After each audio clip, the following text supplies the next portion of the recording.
चाहिँ 42 जिल्लामा आकस्मिक बाढीको जोखिम।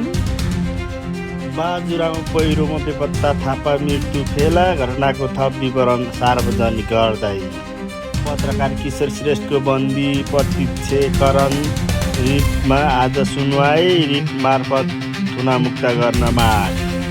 दुर्गा पर्साई र धमला शमशेर राणाले खोल्न लागेको पार्टी आज दर्ता हुँदै जेनजी कुटाईले पनि सुध्रेनन् देउवा।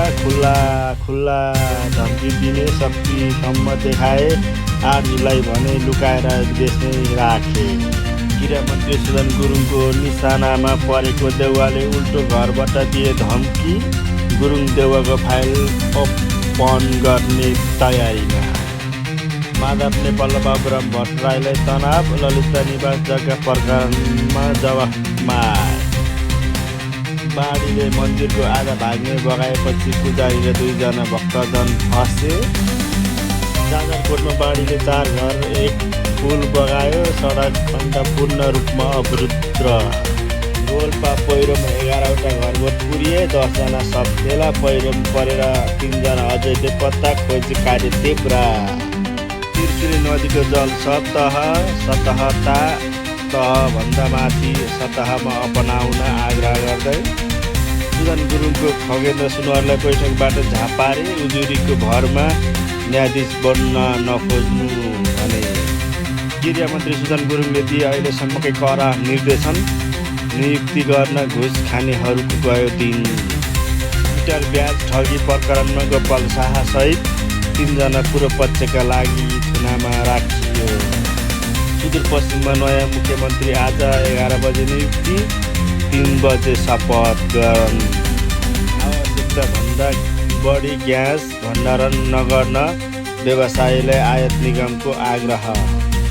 धमला शमशेरसँग सहमति जुटेन। दुर्गा पर्साई छुट्टै पार्टी खोल्ने तयारीमा। ब्युटी पार्लर भनेर प्रहरी छिर्दा यौन धन्दा भइरहेको भेटेपछि भयो हङ्गामा।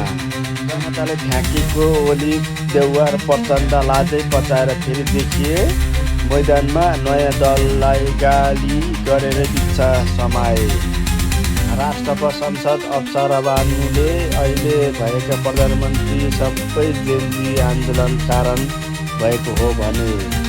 तपाईँका संसद यज्ञमणि नेपालीले सिंहदरबारभित्र वृक्षारोपण गर्दा के बिग्रियो भन्दै जङ्गिए।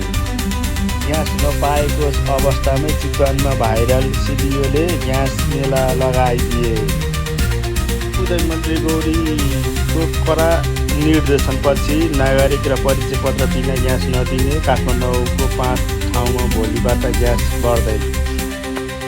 सुविता गौतमले जेनजी आन्दोलनका विषयलाई लिएर आरोप प्रत्यारोपण नगरौँ भनेपछि भयो हङ्गामा। कारागार सुधार र कैदीबन्दीको मानवाधिकार कार्यान्वयनमा सरकार गम्भीर छ भन्दै गृहमन्त्रीको भनाइ। गृहमन्त्री सुदन गुरुङले आइजिपीलाई गलत नगरेको मान्छे डराउनु पर्दैन भन्दै दिए साथ। गृहमन्त्री सुदन गुरुङलाई उपसभामुखले गुहार्दै भनिन् मलाई बचाउनुहोस् होइन भने मर्न बाध्य बनाइएको छ। गृहमन्त्री सुदन गुरुङले खगेन्द्र सुनवारलाई दिए जवाफ। उजुरीकै भरमा न्यायाधीश बन्न मिल्दैन नखोज्नुहोस्। हर्क साम्पाङले खगेन्द्र र आइजिपीको बारेमा यस्तो खुलासा। रवि लामिछानेले नै आइजिपी दानबहादुर कार्कीसँग लफाडा गरेको भन्दै खगेन्द्र सुनवारसँग दुखाए चित्त। मन नलागे नबोल्नु चेतावनी भयो। रोल्पा पहिरोमा केन्द्रित हुँदै प्रधानमन्त्री बालेन्द्र वर्तमान पुनबीच छलफल। दुर्गा पर्साई बिनै धमला शमशेरले दर्ता गरे नयाँ पार्टी। चुनाव चिन्ह त्रिभुज। गृहमन्त्री सुदन गुरुङ र कानुन मन्त्री सुविता गौतम बीच बैठकमै कानाखुसी हुँदै। सभामुख दिव्य अर्याल वृक्षारोपण गर्दै हुन्छ। गृहमन्त्री सुदन गुरुङ र कानुन मन्त्री सुविता गौतमले जेनजी आन्दोलनमा जेल परेकाहरूको मुद्दा फिर्ता लिने विषयमा सुरु गर्दैछन् अध्ययन। नेपाली काङ्ग्रेसका देउवालाई हजारौँ कार्यकर्तामाझ जेनजी युवाले जुत्ता देखाइदिएको भिडियो भाइरल। कानुन मन्त्री सुविता गौतमले अब सबै मिलेर जानु पर्दैन भन्दै दिने यस्तो सन्देश। शशाङ्कको भनाई शेरबहादुर देउवाजीलाई नै हामीले नेता मान्दै आएका छौँ। मन्त्री सुदन गुरुङसँग उपसभामुख गुरुबी कुमारी ठकुरको हार गुहार, मलाई बचाइदिनुहोस्, होइन भने मर्न बाँकी छ। सभामुख डिपी अर्याल र आइजी विधानबहादुर कार्कीबीच भेटवार्ता हुँदै आज बिहान पहिरो बेपत्ता एकै घरको 3 जना मृत्यु भेटियो।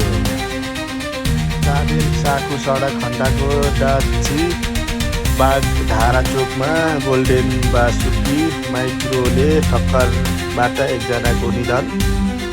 सभामुखले बैठक राख्न छाडेर वृक्षारोपण गर्दै भिडियो भाइरल।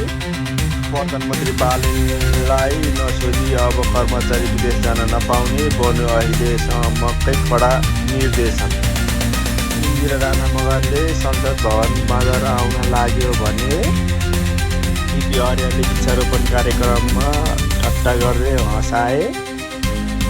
प्रधानमन्त्री बालेन र राष्ट्रसभाको अध्यक्ष रवि लामिछानेको तारिफ गरेर थाकिनन् विदेशी राणा। अर्का साम्पाङले आफ्नो पार्टीको टी-सर्ट उपसभामुख डिपी अर्याललाई दिए। राष्ट्रसभाका सांसद विदेशी राणा सदनबाटै रुख खन्दै रुख रोप्दै।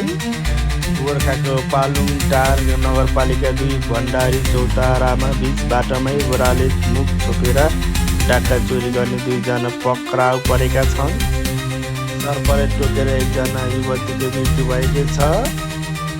दोलाहाङ अप्पर तामाकोशी नजिकै रहेको गोगर खोलामा आएको लेदोले सहितको बाढी पहिरो। प्रधानमन्त्री बालेनजीले जितेको दिन नेपाल गर्व गर्न लायक हुँदैछ, जेनजी नेता प्रवेश दाहाल। देउवा पक्षले दियो सानेपा कब्जा गर्ने चेतावनी। खगेन्द्र सुनारले गरेको व्यवहारबारे आइजिबीले सिंहदरबारबाट पुगेर सभामुख डिपी अर्याललाई गराए ध्यानाकर्षण। देउवाले जुत्ता देखाएको फोटो सामाजिक सञ्जालमा भाइरल। दुःखद खबर नलगाई 11 चोखा खोलाको पुल बगाएको छ। डोल्पासम्मको आवाजाही बन्द भएको छ। नेपाली काङ्ग्रेस गठबन्धनले देउवालाई भन्ने म कुनै गुटमा सामेल छैन, तपाईँ सभापति भन्दा माथि उठ्नु पर्यो।